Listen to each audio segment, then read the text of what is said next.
Justin Thomas remains on course to become world number 1 as he coasted past Siwoo Kim to move into the quarterfinals of the WGC Dell Technologies match play in Austin. The American needs to win the tournament to replace Dustin Johnson at the top of the world rankings. Number 2 seed Thomas followed on from his 7-5 demolition of Francesco Molinari in the round-robin matches to record an equally impressive 6-5 victory over South Korean Kim in Saturday's last 16 showdown. Thomas quickly went 2 up after winning both the second and third holes, while Kim's hopes were all but ended as he fell 5 down at the turn. Kim sank a birdie on the par 3 11th, only for Thomas to match it before taking the next hole and then closing out victory with a half at the 13th. Thomas will be back out at the Austin Country Club later on Saturday to meet Kyle Stanley for a place in the semifinals. American Stanley had earlier pulled off a 3-1 win over Sergio Garcia, the 2017 Masters champion.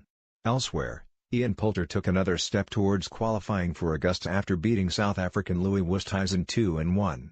Poulter, though, is likely to need to reach at least the semifinals to have a chance of climbing into the world's top 50 by Monday's deadline. Kevin Kisner will be his opponent in the last 8, after the American beat compatriot Matt Kuchar on the final hole. Fellow Englishman Tyrrell Hatton, however, is out after a 2-1 defeat to Cameron Smith.